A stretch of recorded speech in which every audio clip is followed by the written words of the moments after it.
며느리 지원은 병상에 누워있는 시아버지 상필의 귀에 가까이 입을 대고 작은 목소리로 속삭입니다. 아버님, 정말 미안해요. 하지만 이제 거의 다 끝나가요. 조금만 더 참으세요. 상필의 온몸에 소름이 돋습니다. 지원의 목소리에는 전혀 슬픔이나 미안함이 없었습니다. 오히려 차갑고 계산적인 만족감이 묻어났습니다. 사실 처음에는 좀 더 자연스럽게 하려고 했는데 아버님이 너무 건강하셔서 시간이 오래 걸릴 것 같더라고요. 지원이 계속 속삭입니다. 50억은 이미 제 통장으로 들어왔고 이제 나머지 250억만 남았네요. 상필은 분노와 배신감에 온몸이 떨립니다. 안녕하세요, 여러분. 당신의 이야기를 대신 전해드리는 노후 감동 사연의 찐사연방입니다. 오늘도 누군가의 조용한 침묵 속에서 이야기는 시작됩니다. 눈을 감은 채 모든 걸 지켜본 한 남자의 고백. 그가 끝내 입을 열지 않은 이유, 그리고 들리지 않는 복수의 시작. 지금 당신은 진실의 병실에 들어오셨습니다. 구독과 좋아요, 댓글은 무료니까 지금의 나를 위해 한 번씩 눌러주세요. 오늘도 믿을 수 없는 가족 이야기 함께 보시죠. 아버님, 약 드실 시간이에요. 서울 강남구 최고급 펜트하우스 침실에 며느리 정지원의 부드러운 목소리가 울려 퍼집니다. 하지만 그 목소리 뒤에 숨겨진 차가운 시선을 아무도 눈치채지 못합니다. 지원은 윤상필 회장이 누워있는 침대로 천천히 다가가며 손에 든 약봉지를 흔들어 봅니다. 지원아, 정말 고맙다. 내가 없었다면 난 진작 세상을 떠났을 거야. 상필의 목소리는 가늘고 떨리지만 며느리를 향한 고마움으로 가득합니다. 지원은 환한 미소를 지으며 상필의 등을 부축해 일으켜 세웁니다. 그리고 물컵을 건네며 말합니다. 아버님, 그런 말씀 마세요. 가족인데 당연한 거죠. 재현이 오빠가 바쁘시니까 제가 더 신경 써야죠. 하지만 지원의 마음속 깊은 곳에서는 전혀 다른 계산이 돌아가고 있습니다. 300억의 재산을 가진 늙은이가 이렇게 약해졌으니 이제 기회는 충분해. 약을 삼킨 상필이 지원의 손을 꼭 잡습니다. 지원아, 사실 내가 요즘 많이 생각해봤는데 너한테 정말 미안해.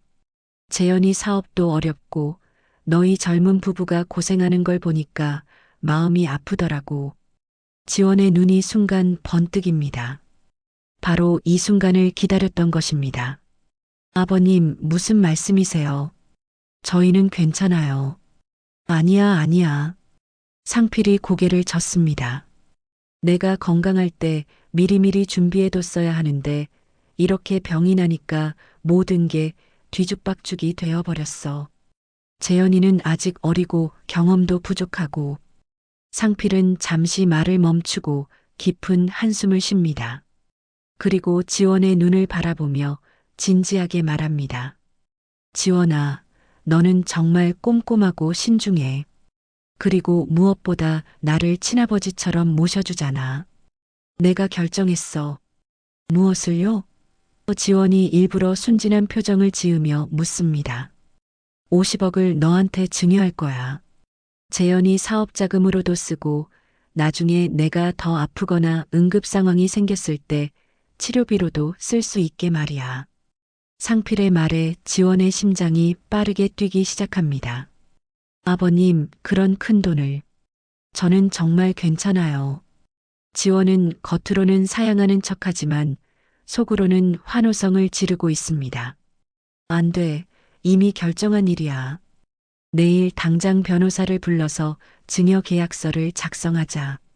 세금 문제도 있으니까 빨리 처리하는 게 좋겠어.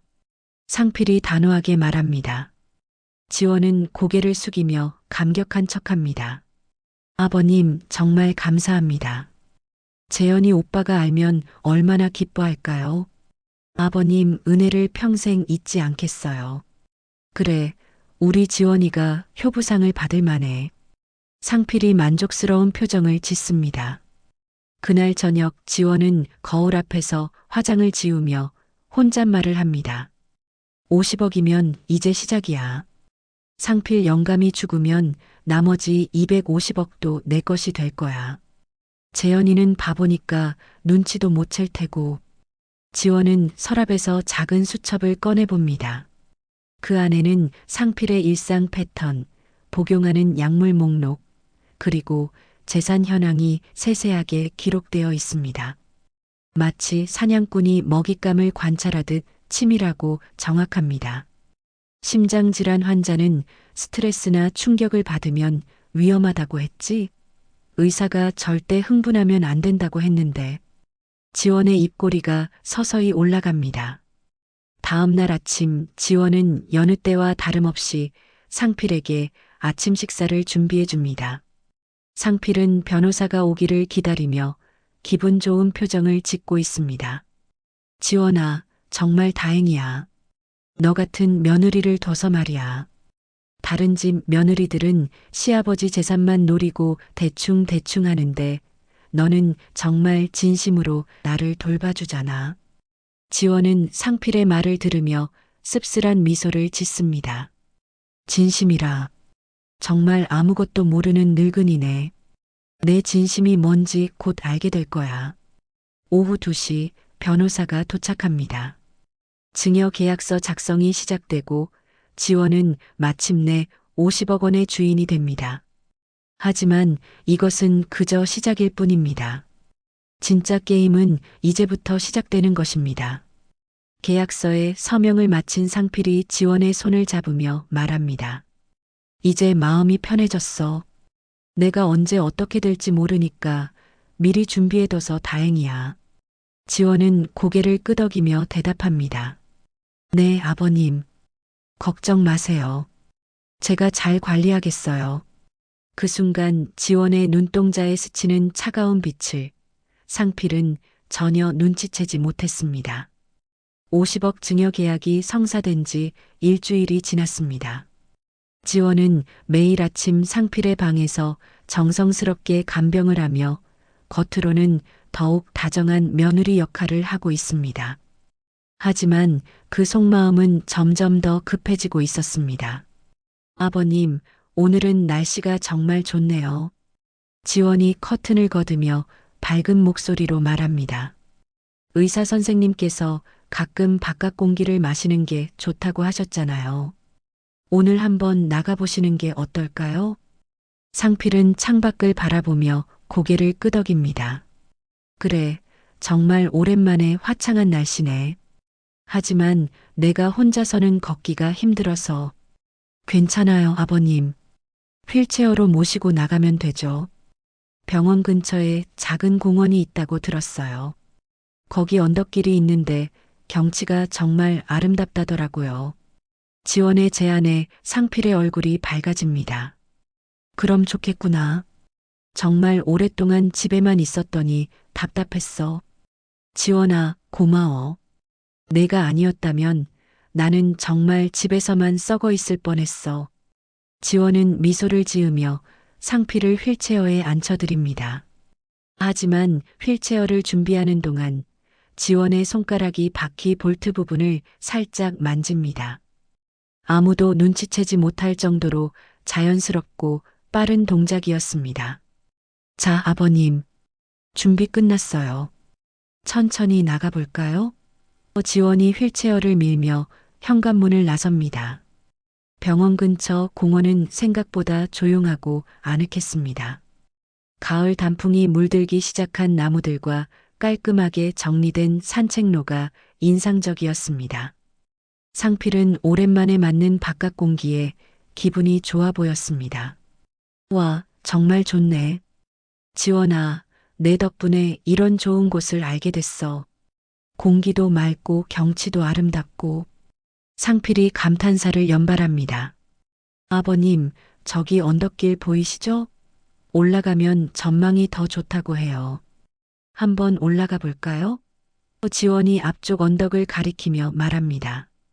언덕길은 적당한 경사도 완만해서 휠체어로도 충분히 올라갈 수 있어 보였습니다. 상필은 고개를 끄덕이며 동의합니다.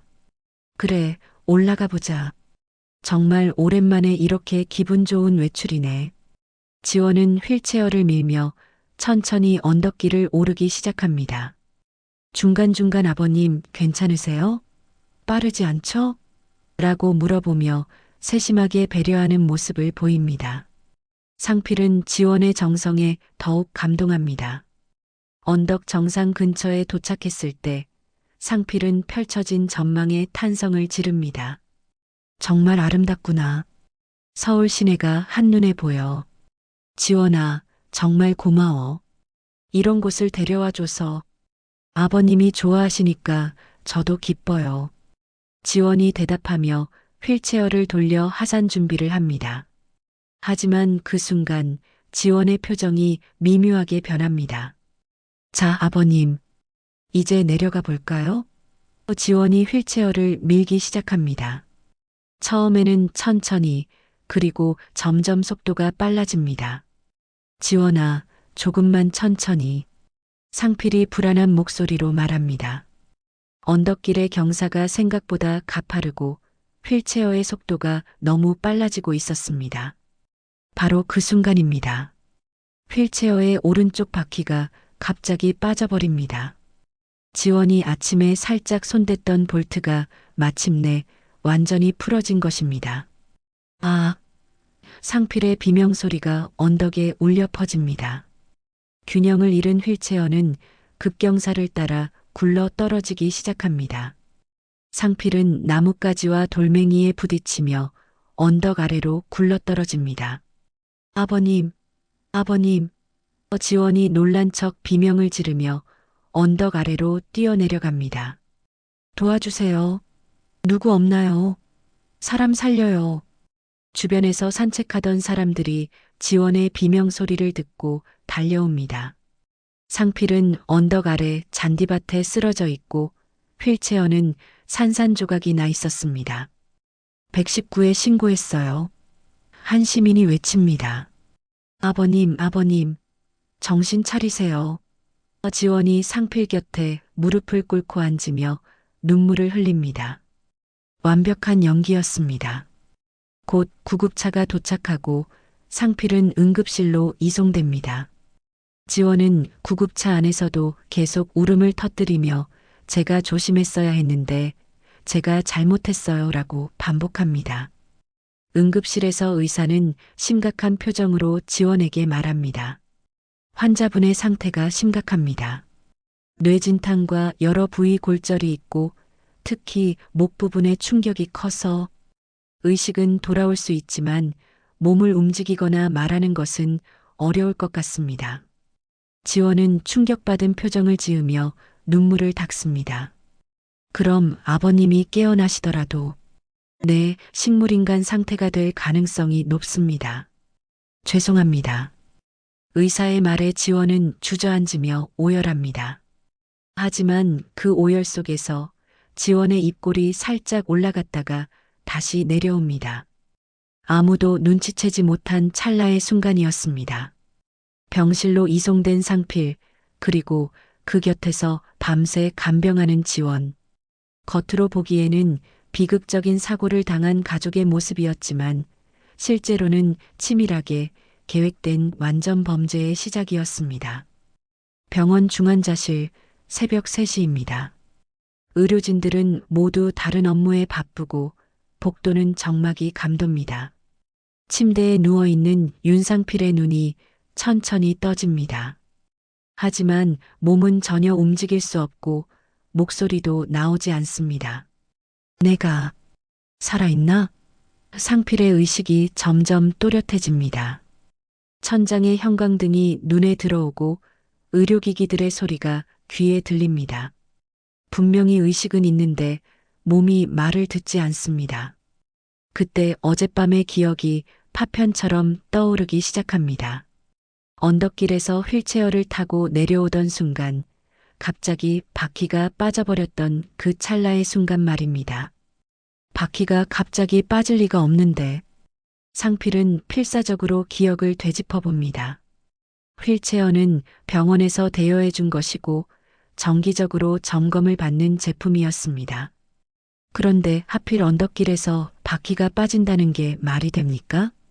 그리고 문득 떠오르는 장면이 있습니다. 집에서 나오기 전 지원이 휠체어를 준비하면서 바퀴 부분에 손을 댔던 모습입니다.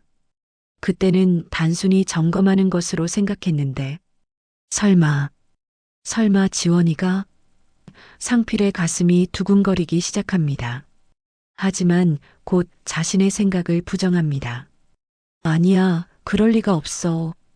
지원이는 나를 그렇게 정성스럽게 돌봐주는데.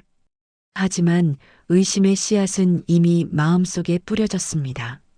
상필은 천천히 지원과의 모든 순간들을 되돌아보기 시작합니다. 처음 며느리로 집에 왔을 때부터 자신이 병이 나서 침대에 누워 있을 때까지의 모든 기억들을 말입니다. 문득 떠오르는 것이 있습니다. 지원이 가끔 자신이 잠들었다고 생각할 때 보였던 표정들입니다. 평소의 따뜻한 미소와는 전혀 다른 차가우면서도 계산적인 그 시선들 말입니다.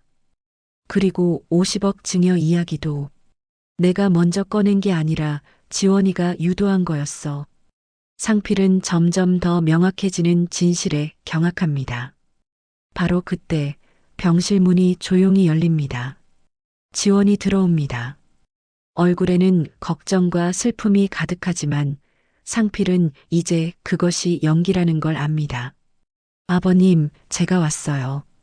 지원이 침대 곁으로 다가오며 속삭입니다. 의사 선생님이 아직 의식이 없다고 하시던데. 정말 죄송해요, 아버님. 제가 더 조심했어야 했는데. 상필은 눈을 감고 숨을 고르게 쉬며 자신이 의식불명인 척 연기를 시작합니다. 지금 깨어 있다는 걸 들키면 안 된다는 본능적인 느낌이 듭니다. 지원은 잠시 주변을 둘러보더니 상필의 귀에 가까이 입을 대고 작은 목소리로 속삭입니다. 아버님, 정말 미안해요. 하지만 이제 거의 다 끝나가요. 조금만 더 참으세요. 상필의 온몸에 소름이 돋습니다. 지원의 목소리에는 전혀 슬픔이나 미안함이 없었습니다. 오히려 차갑고 계산적인 만족감이 묻어났습니다. 사실 처음에는 좀 더 자연스럽게 하려고 했는데 아버님이 너무 건강하셔서 시간이 오래 걸릴 것 같더라고요. 지원이 계속 속삭입니다. 50억은 이미 제 통장으로 들어왔고 이제 나머지 250억만 남았네요. 상필은 분노와 배신감에 온몸이 떨립니다. 하지만 꾹 참고 계속 의식불명인 척 연기를 계속합니다. 재현이 오빠는 아직 아무것도 모르죠. 착한 우리 남편은 아직도 제가 정말 아버님을 사랑한다고 믿고 있어요. 지원의 웃음소리가 병실에 낮게 울립니다. 곧 아버님이 돌아가시면 상속 문제가 복잡해지겠지만 그것도 이미 계획해뒀어요. 지원은 일어나서 창밖을 바라보며 혼잣말을 계속합니다. 사실 아버님이 이렇게 빨리 사고를 당할 줄은 몰랐어요. 원래는 좀 더 천천히 할 생각이었는데 휠체어 바퀴가 생각보다 쉽게 빠지더라고요. 상필은 이제 모든 것을 확신합니다. 지원이 자신을 죽이려 한다는 것을, 그리고 이미 계획적으로 실행에 옮겼다는 것을 말입니다. 하지만 나는 아직 살아있어. 그리고 모든 걸 듣고 있다고.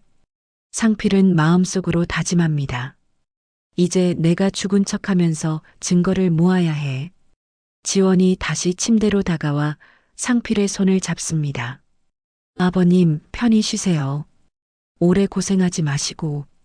그 말 속에 숨겨진 진짜 의미를 상필은 너무나 잘 이해합니다. 그날 밤 지원이 병실을 나간 후 상필은 조용히 눈을 뜹니다. 간병인도 없는 깊은 밤, 상필은 필사적으로 손가락을 움직여 봅니다. 다행히 조금씩이지만 감각이 돌아오고 있습니다. 내가 완전히 회복되기 전에 지원이가 또 다른 수를 쓸 수도 있어. 상필은 긴급하게 계획을 세웁니다. 일단 내가 깨어 있다는 걸 들키지 말고 증거를 모아야 해. 상필은 침대 옆 서랍에서 작은 녹음기를 찾습니다. 예전에 중요한 회의를 녹음할 때 쓰던 것입니다. 다행히 배터리가 남아 있습니다. 이제부터 지원이가 하는 모든 말을 녹음해야겠어. 상필은 녹음기를 이불 속에 숨기며 다음 계획을 세웁니다. 그리고 누군가에게 도움을 요청해야 해. 하지만 누구를? 그때 떠오르는 사람이 있습니다. 이숙자, 자신의 오랜 비서였던 그 사람입니다. 신뢰할 수 있고 무엇보다 지원이가 모르는 사람입니다. 상필은 눈을 감으며 내일의 계획을 세웁니다. 지원이의 치밀한 계획에 맞서는 자신만의 반격 작전을 말입니다. 상필이 사고를 당한 지 사흘째 되는 날 오후입니다. 지원은 여전히 완벽한 며느리 연기를 하며 병실을 지키고 있습니다. 재현은 회사 일로 바빠서 저녁에나 올 수 있다고 했고 병실에는 지원과 의식불명 상태로 보이는 상필만 있습니다. 아버님, 오늘도 날씨가 참 좋네요. 지원이 창문을 열며 혼잣말처럼 중얼거립니다. 하지만 상필은 이불 속에 숨겨둔 녹음기의 녹음 버튼을 조용히 누르며 모든 것을 기록하고 있습니다. 지원은 주변을 한번 둘러보더니 상필의 침대 곁으로 바짝 다가갑니다. 그리고 아무도 듣지 못할 정도로 작은 목소리로 속삭이기 시작합니다. 아버님, 병원비가 하루에 30만 원씩 나간다는 거 아세요? 중환자실이라서 그런가 봐요. 그런데 걱정 마세요. 아버님이 주신 50억으로 충분히 감당할 수 있어요. 지원의 목소리에는 냉소가 섞여 있습니다. 상필은 속으로 분노가 치밀어 오르지만 꾹 참고 계속 듣습니다. 사실 말씀드리면 곧 아버님이 돌아가시면 나머지 270억도 제 것이 될 거예요. 아, 물론 재현이 오빠 몫도 있겠지만 오빠는 워낙 순진해서 제가 관리한다고 하면 다 맡길 거예요. 지원이 작게 웃으며 말합니다. 녹음기는 조용히 모든 것을 기록하고 있습니다. 상필은 이것이 결정적인 증거가 될 것이라는 확신이 듭니다. 바로 그때 병실 문이 열리며 젊은 남성이 들어옵니다. 병원 직원복을 입은 김영민입니다. 의료진은 아니고 병원 시설관리팀에서 일하는 직원입니다. 안녕하세요, 부인. CCTV 점검차 왔습니다. 형민이 공손하게 인사합니다. 지원의 얼굴이 순간 밝아집니다. 아, 형민 씨. 기다리고 있었어요. 저번에 말씀드린 그건 어떻게 됐나요? 형민은 주변을 살피더니 목소리를 낮춥니다. 말씀하신 대로 했습니다. 어제 오후 2시부터 3시까지 2층 복도 CCTV 영상을 삭제했어요. 그 시간대에는 아무도 이 병실에 출입하지 않은 것으로 기록됩니다. 고마워요. 정말 고마워요. 지원이 안도의 한숨을 쉽니다. 혹시 다른 직원들이 눈치챌까봐 걱정이었는데. 걱정 마세요. 정기점검으로 처리해뒀으니까 아무도 의심하지 않을 거예요. 형민이 대답하지만 그의 목소리에는 불안감이 섞여 있습니다. 상필은 깜짝 놀랍니다. 지원이 CCTV 영상까지 조작하고 있다는 것입니다. 그 시간대가 언제인지 정확히 기억은 나지 않지만 분명 중요한 증거를 숨기려는 것임에 틀림없습니다. 형민 씨, 정말 고생 많으셨어요. 약속한 대로 500만 원 입금해 드렸으니까 확인해 보세요. 지원이 형민에게 말합니다. 네, 확인했습니다. 그런데 형민이 머뭇거리며 말을 꺼냅니다. 혹시 이 일이 나중에 문제가 되지는 않을까요? 환자분께 무슨 일이 생긴 건 아니죠? 지원의 표정이 순간 차갑게 변합니다. 형민 씨, 우리가 무슨 나쁜 일을 하는 줄 아세요? 그냥 가족 사정이 있어서 그런 거예요. 괜한 걱정 마시고 입 단단히 다물고 있기만 하면 됩니다. 아, 네. 알겠습니다. 형민이 고개를 끄덕이지만 여전히 불안한 기색을 감추지 못합니다. 형민이 나간 후 지원은 다시 상필 곁으로 다가갑니다. 아버님, 모든 준비가 다 끝났어요. 이제 아무도 진실을 알 수 없을 거예요. 상필은 온몸이 떨립니다. 지원이 이렇게까지 치밀하게 계획했다는 것에 경악합니다. 하지만 동시에 희망도 생깁니다. 형민이라는 사람이 양심의 가책을 느끼고 있다는 것을 알 수 있었기 때문입니다. 저녁 시간 재현이 병실에 도착합니다. 여보, 오늘 하루 종일 고생 많았어. 아버지 상태는 어때? 응, 그냥 그래. 의사 선생님이 며칠 더 지켜봐야 한다고 하시더라. 지원이 지친 표정을 지으며 대답합니다. 완벽한 연기입니다. 정말 안타까워. 우리가 더 조심했어야 했는데. 재현이 아버지의 손을 잡으며 안타까워합니다. 자기야, 너무 자책하지 마. 사고는 예측할 수 없는 거야. 지원이 재현의 어깨에 손을 올리며 위로합니다. 재현이 잠시 화장실에 간 사이 지원은 다시 상필에게 속삭입니다. 아버님, 재현이 오빠는 정말 착해요. 아버님이 돌아가셔도 절대 의심하지 않을 거예요. 자연사라고 생각할 테니까요. 상필은 이 모든 대화를 녹음하면서도 형민에 대해 계속 생각합니다. 그 사람이 양심이 있다면 반드시 누군가에게 말할 거야. 내가 할 수 있는 건 기다리는 것뿐이야.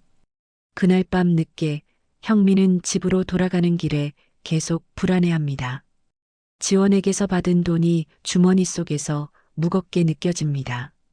정말 단순한 가족 사정일까? 뭔가 이상한데. 형민은 결국 참지 못하고 예전에 이 병원에서 일했던 이숙자에게 전화를 겁니다. 이숙자는 윤상필의 비서로 오랫동안 일했던 사람으로 형민이 병원에 입사했을 때 많은 도움을 줬던 선배입니다. 숙자 누나, 저 형민이에요. 혹시 지금 통화 가능하세요? 응, 형민아. 왜 이렇게 늦게? 무슨 일이야? 누나, 윤상필 회장님 아세요? 며칠 전에 사고로 입원하신.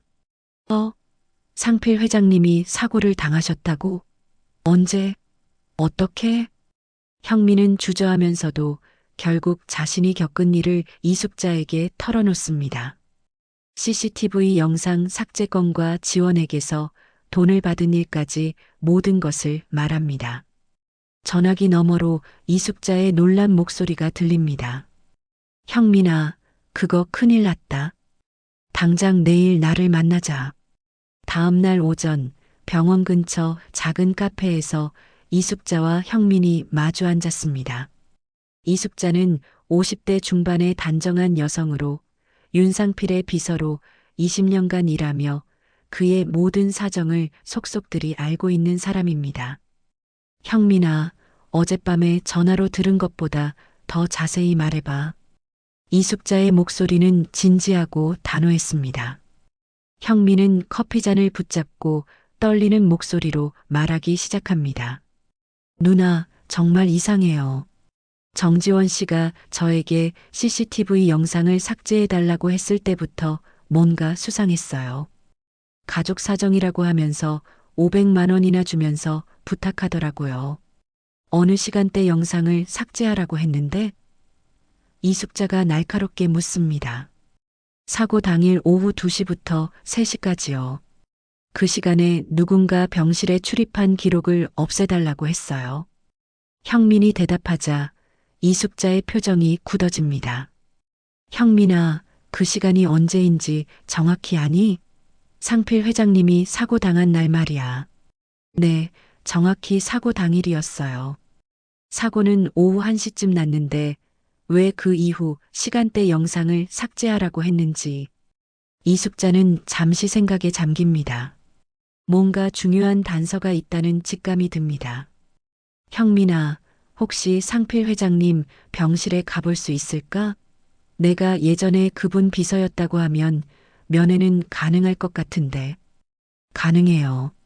하지만 정지원 씨가 항상 병실을 지키고 있어서 형민이 걱정스러운 표정을 짓습니다. 괜찮아. 내가 알아서 할게.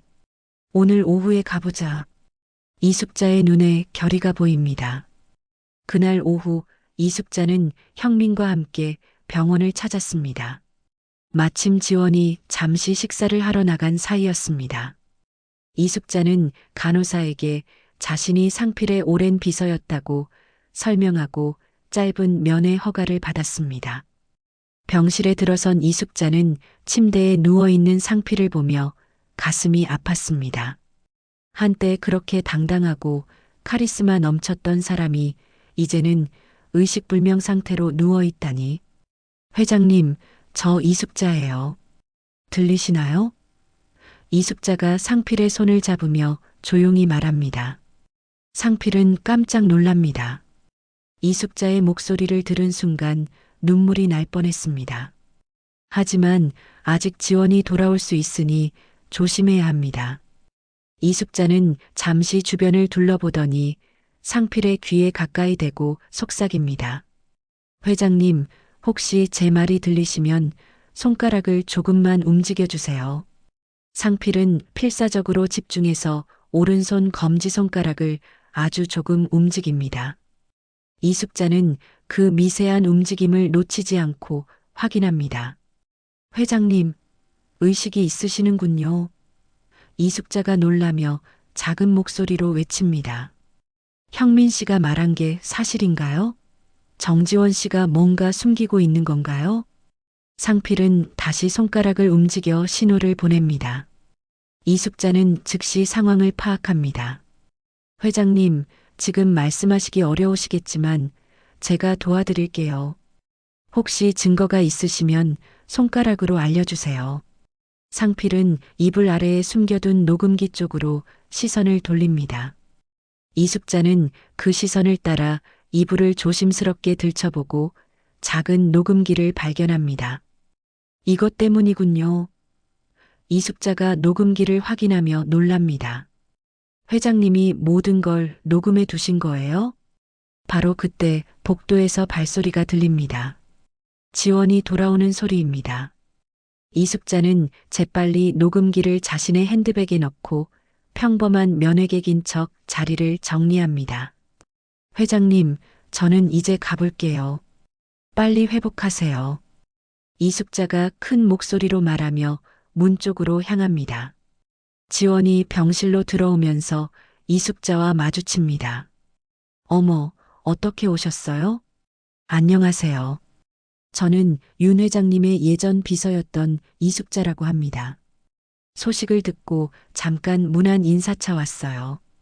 이숙자가 정중하게 인사합니다. 아, 그러셨군요. 아버님이 깨어나시면 분명 기뻐하실 거예요. 지원이 겉으로는 환하게 웃지만 눈에는 경계심이 드러납니다. 이숙자는 지원과 인사를 나누고 병실을 나섭니다. 복도에서 형민과 합류한 후 둘은 조용히 병원을 빠져나갑니다. 병원 주차장에서 이숙자는 핸드백에서 녹음기를 꺼냅니다. 형민아, 이거 한번 들어보자. 녹음기를 재생하자 지원의 목소리가 선명하게 들려옵니다. 곧 아버님이 돌아가시면 나머지 270억도 제 것이 될 거예요. 휠체어 바퀴가 생각보다 쉽게 빠지더라고요. 형민은 녹음 내용을 듣고 얼굴이 창백해집니다. 누나, 이거 완전히 계획적인 살인미수 아니에요? 맞아. 그리고 내가 CCTV 영상을 삭제한 것도 이제 이해가 돼. 아마 사고 직후에 지원 씨가 뭔가 증거를 숨기려고 병실에 들렀을 거야. 이숙자의 목소리에 분노가 섞입니다. 누나, 그럼 이제 어떻게 해야 해요? 경찰에 신고해야 하나요? 아직은 안 돼. 증거가 더 필요해. 녹음기 내용만으로는 부족할 수 있어. 이숙자가 신중하게 말합니다. 그리고 상필 회장님의 안전도 생각해야 해. 지원 씨가 눈치채면 더 위험한 일을 벌일 수도 있어. 그럼 어떻게 하죠? 일단 형민이 너는 휠체어 사고 현장을 다시 조사해봐. 바퀴 부품이 남아있는지 확인하고 혹시 조작된 흔적이 있는지 살펴봐. 나는 상필 회장님과 더 많은 소통을 시도해 볼게. 이숙자는 녹음기를 다시 핸드백에 넣으며 결의에 찬 표정을 짓습니다. 지원 씨가 아무리 치밀하게 계획했다고 해도 완전 범죄는 없어. 반드시 증거를 찾아내고 상필 회장님을 구해낼 거야. 형민도 고개를 끄덕입니다. 누나, 제가 도울 수 있는 일이 있으면 뭐든지 말씀하세요. 제가 CCTV 삭제에 가담한 것도 있고 양심상 그냥 넘어갈 수 없어요. 고마워, 형민아. 이제부터 우리가 진짜 수사관이 되어야 해. 이숙자가 형민의 어깨를 토닥이며 말합니다.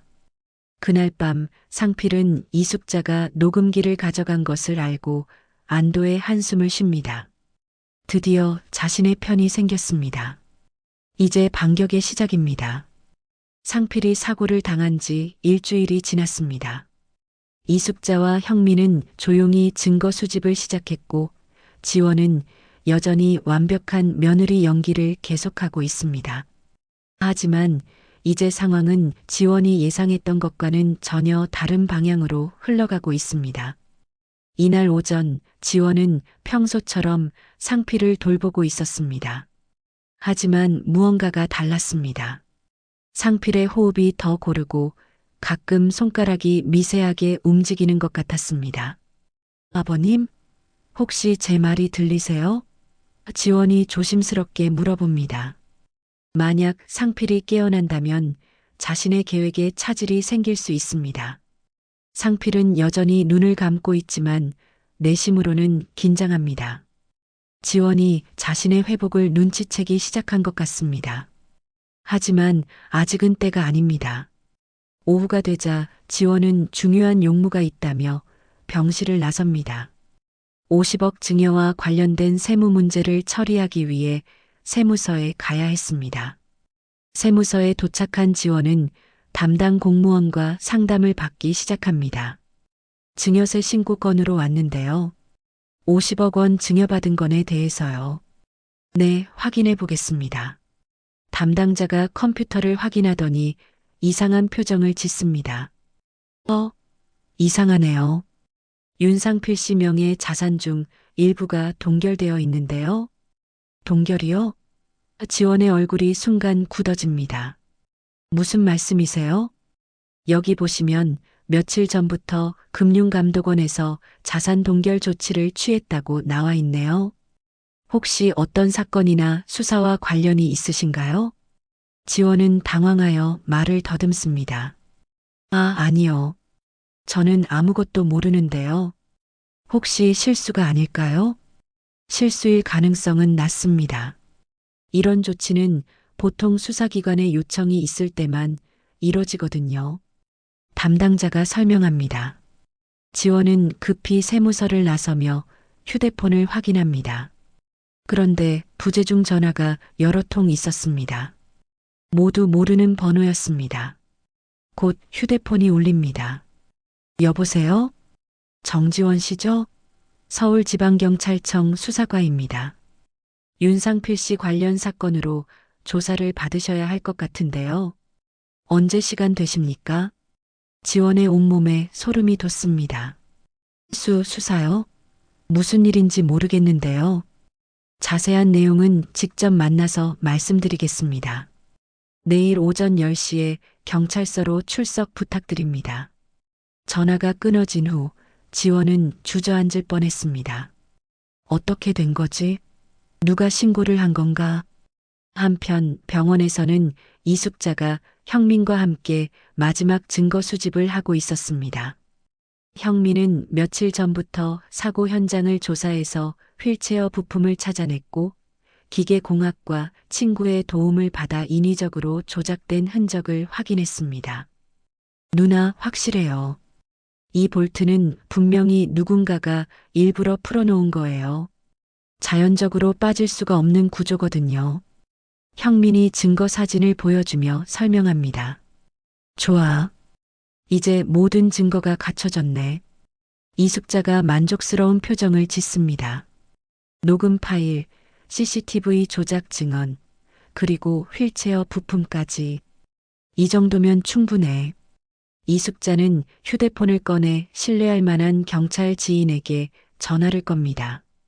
상필의 비서 시절 알게 된 경찰 간부였습니다. 김 과장님, 저 이숙자입니다.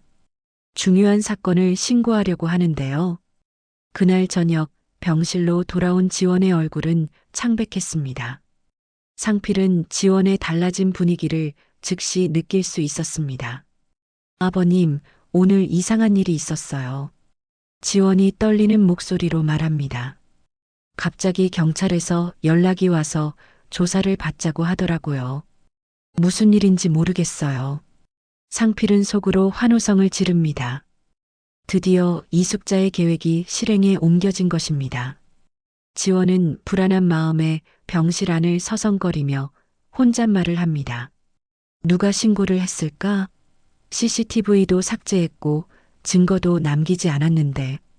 바로 그때 재현이 병실로 들어옵니다. 여보, 무슨 일이야? 얼굴이 왜 이렇게 안 좋아? 응? 아무것도 아니야. 그냥 피곤해서.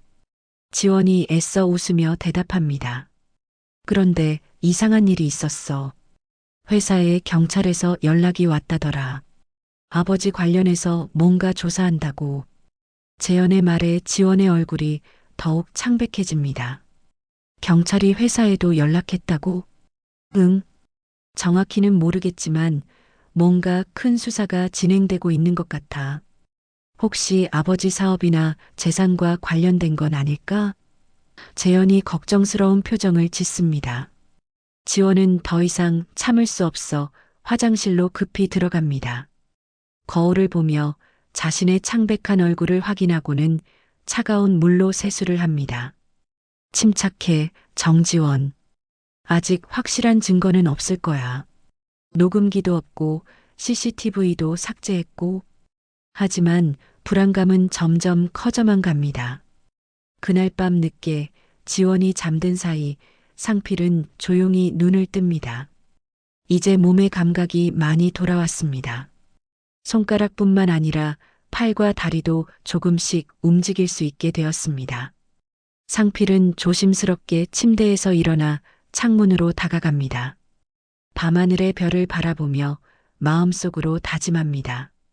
지원아, 내가 나를 죽이려고 했지만 실패했어. 이제 진짜 게임이 시작되는 거야. 너의 탐욕이 너를 파멸로 이끌 거다. 다음 날 아침 지원은 경찰서로 향합니다. 하지만 그때까지도 자신을 기다리고 있는 것이 단순한 조사가 아니라는 걸 알지 못했습니다. 수사실에는 이숙자가 제공한 모든 증거들이 정리되어 있었습니다. 녹음 파일, 휠체어 부품 감정서, 형민의 증언서, 그리고 금융거래 내역까지 완벽한 증거의 그물망이 지원을 기다리고 있었습니다. 정지원 씨, 윤상필 씨에 대한 계획적 살인미수 혐의로 조사를 시작하겠습니다. 담당 형사가 차가운 목소리로 말합니다. 지원의 얼굴에서 마지막 혈색마저 사라집니다. 모든 것이 끝났다는 걸 직감한 순간이었습니다. 경찰서 조사실에서 지원이 조사를 받고 있는 바로 그 시간, 재현은 급하게 병원으로 달려왔습니다. 경찰에서 연락을 받고 아버지 상태에 대한 중요한 이야기를 들어야 한다고 했기 때문입니다. 병실에 들어선 재현은 깜짝 놀랍니다. 아버지가 침대에 반쯤 일어나 앉아 있었고 옆에는 낯선 여성이 서 있었습니다. 아버지, 의식을 되찾으셨어요? 재현이 놀라며 달려갑니다. 재현아. 상필의 목소리는 여전히 약하지만 분명했습니다. 이분은 이숙자야. 예전에 우리 회사에서 내 비서로 일했던 분이지. 이숙자가 재현에게 정중히 인사합니다. 재현 씨, 처음 뵙겠습니다. 아버님 소식을 듣고 왔는데 다행히 의식을 되찾으셨네요. 그런데 아버지, 언제부터 의식이 있으셨어요? 의사 선생님은 식물인간 상태라고. 재현이 혼란스러워합니다. 상필은 깊은 한숨을 쉬며 아들을 바라봅니다. 재현아, 앉아라. 너에게 충격적인 이야기를 해야겠다. 재현이 의자에 앉자 상필은 천천히 입을 열기 시작합니다. 사실 나는 사고 직후부터 의식이 있었어. 몸을 움직일 수는 없었지만 모든 걸 듣고 있었지. 그럼 왜 그동안? 들어봐, 재현아. 지원이가 나를 죽이려고 했다. 상필의 말에 재현의 얼굴이 창백해집니다. 아버지, 무슨 말씀이세요? 지원이가요? 그럴 리가 없어요. 지원이는 아버지를 그렇게 정성스럽게. 이숙자가 재현에게 녹음기를 건네줍니다. 직접 들어보세요. 아버님이 모든 걸 녹음해 두셨어요. 재현이 떨리는 손으로 재생 버튼을 누르자 지원의 목소리가 선명하게 들려옵니다. 곧 아버님이 돌아가시면 나머지 270억도 제 것이 될 거예요. 휠체어 바퀴가 생각보다 쉽게 빠지더라고요. 재현이 오빠는 워낙 순진해서 제가 관리한다고 하면 다 맡길 거예요. 재현은 녹음을 들으며 점점 얼굴이 일그러집니다. 믿을 수 없다는 표정으로 고개를 젓습니다. 아니야, 이건 가짜야. 지원이가 그럴 리 없어. 우리는 사랑하는 사이라고. 재현이 부정하려 하지만 목소리는 이미 떨리고 있었습니다. 상필이 아들의 손을 잡습니다. 재현아, 나도 믿고 싶지 않았어. 하지만 이건 분명한 사실이야. 지원이는 처음부터 우리 재산만 노리고 접근한 거였어. 이숙자가 추가로 설명합니다. 재현 씨, 휠체어 사고도 계획적이었어요. 지원 씨가 미리 볼트를 풀어놓았고 CCTV 영상도 조작했어요. 이미 경찰 조사가 시작됐습니다. 재현은 주저앉으며 머리를 감쌉니다. 그럼 지금까지의 모든 게 거짓이었다는 거야? 지원이의 사랑도 아버지를 돌보는 정성도 모든 게 안타깝지만 그래, 아들아. 상필의 목소리에도 깊은 슬픔이 배어 있습니다. 그때 재현의 휴대폰이 울립니다. 지원에게서 온 전화였습니다. 재현은 떨리는 손으로 전화를 받습니다. 여보, 나 지금 경찰서에 있어. 무슨 일인지 모르겠는데 아버님 관련해서 조사를 받고 있어. 빨리 와줄 수 있어? 재현은 전화기를 바라보며 복잡한 감정에 휩싸입니다. 몇 초간의 침묵 후 그는 차가운 목소리로 대답합니다. 지원아, 이제 알았어. 모든 걸 다 알았다고. 뭘 알았다는 거야? 무슨 말이야? 내가 아버지를 죽이려고 했다는 것, 휠체어 사고도 내가 계획한 거라는 것, 그리고 우리 재산만 노리고 결혼했다는 것 말이야. 전화 너머로 지원의 당황한 목소리가 들립니다. 재현아, 그게 무슨, 누가 그런 말을, 증거가 다 있어. 내가 한 말들이 모두 녹음되어 있다고. 재현의 목소리는 점점 더 차가워집니다. 재현아, 제발 믿어줘. 나는 정말. 지원아. 재현이 지원의 말을 끊습니다. 널 더 이상 사랑할 수 없어. 다시는 내 앞에 나타나지 마. 우리는 끝이야. 재현은 전화를 끊고 휴대폰을 바닥에 던집니다. 그리고 눈물을 흘리기 시작합니다. 아버지, 저는 정말 바보였어요. 어떻게 그런 사람을 사랑했을까요? 재현이 울먹이며 말합니다. 상필이 아들의 어깨를 토닥입니다. 재현아, 내 잘못이 아니야. 지원이가 너무 교묘했던 거지. 나도 속았으니까. 하지만 아버지는 일찍 눈치채셨잖아요. 저만 끝까지 몰랐어요. 그건 내가 의식불명인 척하면서 지켜볼 수 있었기 때문이야. 너라면 더 빨리 알았을 거다. 이숙자가 조용히 말합니다. 재현 씨, 지금 중요한 건 앞으로예요. 지원 씨는 법적 처벌을 받을 거고 아버님은 건강을 회복하고 계시니까 이제부터가 진짜 시작이에요. 재현은 고개를 끄덕이며 눈물을 닦습니다. 네, 맞아요. 이제 정말 끝내야죠. 한편 경찰서에서는 지원이 모든 증거 앞에서 결국 자백을 시작했습니다. 형사들 앞에 놓인 녹음 파일, 휠체어 부품 감정서, 그리고 형민의 증언서를 보며 더 이상 부정할 수 없다는 걸 깨달았기 때문입니다. 처음에는 정말 재현이를 사랑했어요. 지원이 떨리는 목소리로 말합니다. 하지만 시간이 지나면서 욕심이 생겼어요. 그 많은 재산을 보니까. 그래서 시아버지를 살해하려고 계획한 건가요? 죽이려고 한 건 아니에요. 그냥 식물인간 상태로 만들려고 했던 거예요. 그럼 제가 재산을 관리할 수 있을 거라고 생각했어요. 형사는 고개를 젓습니다. 결과는 같습니다. 살인 미수죄가 성립됩니다. 지원은 마침내 모든 것을 자백하고 구치소로 이송됩니다. 그 순간 그녀는 재현의 마지막 말을 떠올립니다. 널 더 이상 사랑할 수 없어. 사랑보다 돈을 택했던 그 순간의 선택이 결국 모든 것을 잃는 결과로 이어진 것입니다. 6개월 후 서울구치소 여성 수용동입니다. 정지원은 살인미수 혐의로 7년형을 선고받고 복역 중입니다. 한때 화려했던 그녀의 모습은 온데간데없고 수용복을 입은 채 창살 너머로 바깥 세상을 바라보고 있습니다. 매일 같은 시간 지원은 면회실 앞을 지나가며 다른 수용자들이 가족들과 만나는 모습을 지켜봅니다. 하지만 그녀를 찾아오는 사람은 아무도 없습니다. 재현은 이혼 절차를 마쳤고 친정 가족들도 등을 돌렸습니다. 정지원 면회 왔다. 교도관의 목소리가 복도에 울려 퍼집니다.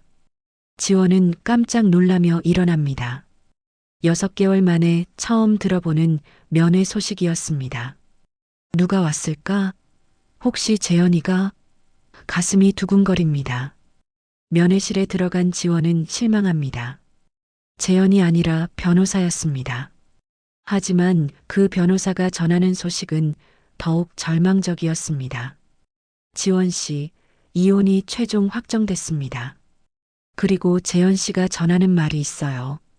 변호사가 서류를 정리하며 말합니다. 뭐라고 하던가요? 지원이 간절한 표정으로 묻습니다.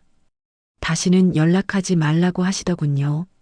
그리고 변호사가 잠시 망설이다 계속합니다. 재현 씨는 이미 새로운 삶을 시작하셨습니다. 지원의 얼굴이 창백해집니다. 새로운 삶이요? 새로운 분과 만나고 계시다고 들었습니다. 진실한 사랑을 찾으셨다고 하더군요. 지원은 주저앉을 뻔합니다. 재현을 잃었다는 것, 그것이 그녀에게는 죽음보다 더 큰 고통이었습니다. 돈을 위해 사랑을 버렸는데 결국 돈도 사랑도 모두 잃어버린 것입니다. 그날 밤 독방에서 지원은 창밖을 바라보며 눈물을 흘립니다. 내가 뭘 한 거지? 왜 그런 선택을 했을까? 한편 병원에서 완전히 회복한 윤상필은 퇴원 준비를 하고 있습니다. 몸의 기능은 거의 다 돌아왔고 이제 새로운 삶을 시작할 준비가 되었습니다. 아버지, 집으로 가실 준비 다 됐어요. 재현이 아버지의 짐을 정리하며 말합니다. 재현아, 집에 가기 전에 할 일이 있어. 상필이 창밖을 바라보며 말합니다. 이숙자 씨에게 연락해봐. 중요한 이야기가 있다고 전해라. 며칠 후 상필은 이숙자, 재현과 함께 변호사 사무실에 앉아 있습니다. 테이블 위에는 여러 서류들이 놓여 있습니다. 회장님, 정말 이렇게 하시겠어요? 변호사가 확인합니다. 네, 결심했습니다. 상필이 단호하게 대답합니다. 제 재산 대부분을 사회에 환원하겠습니다. 소외계층 아이들을 위한 교육재단을 만들고 병원과 요양원 건립에도 쓰일 수 있도록 하죠. 재현이 아버지의 손을 잡습니다. 아버지, 좋은 결정이에요. 저도 찬성합니다. 그리고 이숙자 씨. 상필이 이숙자를 바라봅니다. 재단 이사장을 맡아주실 수 있나요? 당신이 아니었다면 지금의 저는 없었을 겁니다. 이숙자의 눈에 눈물이 맺힙니다. 회장님, 제가 그런 큰일을 맡을 수 있을지. 당신만큼 믿을 만한 사람은 없어요. 부탁합니다. 이렇게 상필의 재산 중 250억이 사회에 환원되었습니다. 남은 50억은 재현에게 물려주어 새로운 사업을 시작할 수 있도록 했습니다. 1년이 지났습니다. 지원은 여전히 감옥에서 지내고 있습니다. 작업장에서 단조로운 일을 하며 하루하루를 버텨나가고 있지만 그녀의 마음속 공허함은 더욱 커져만 갑니다. 정지원, 면회 왔다.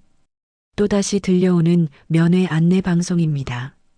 이번에는 누구일까 싶어 면회실로 향한 지원은 깜짝 놀랍니다.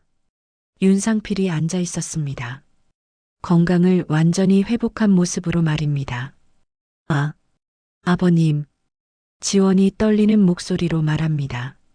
상필은 차분한 표정으로 지원을 바라봅니다. 지원 씨, 어떻게 지내고 있나요? 죄송합니다. 정말 죄송합니다.